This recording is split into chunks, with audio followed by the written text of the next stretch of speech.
हाय टिया। हाय पंकज। आओ टिया, बैठो। पंकज, आपका कल रेलवे का टेस्ट था, कैसा हुआ? बहुत अच्छा हुआ। कोई ज्यादा कठिन नहीं था, नॉर्मल ही था।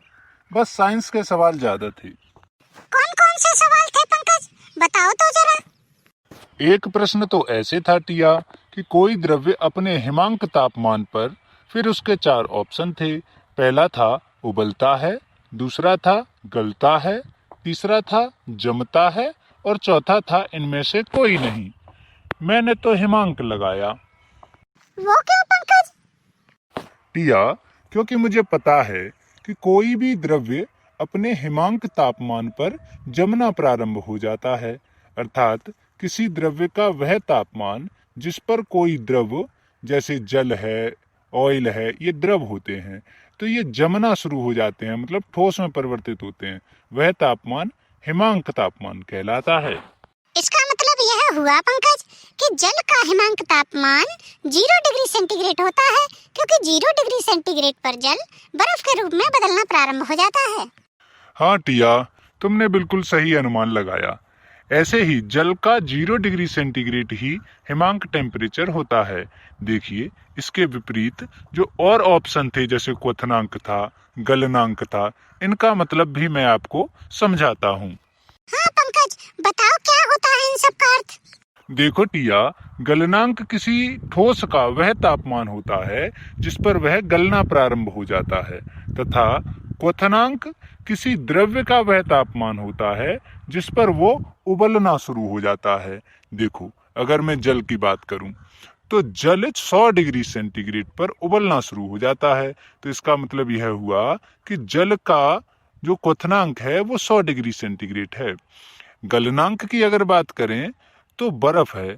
बर्फ का तापमान या वायुमंडल का तापमान जैसे ही 0 डिग्री से थोड़ा सा भी ऊपर होता है तो बर्फ जल के रूप में पिघलने लगती है या गलने लगती है। इसका मतलब यह हुआ कि यह जल का गलनांक तापमान होगा। अरे वाह पंकज, आपको तो बहुत अच्छी जानकारी है साइंस के बारे में। कहाँ से प्राप्त की आपने इतनी अच्छी जानकारी? टिया, मैं रोज MKD एजुकेशन हब चैनल को देखता हूँ। उसमें साइंस की तथा नई नई बातें रोज आती हैं। वो मुझे बहुत ही ज्यादा जानकारी प्राप्त कराती हैं। अच्छा, तो आज के बाद मैं भी इस चैनल को रोज देखूंगी और सब्सक्राइब भी करूंगी।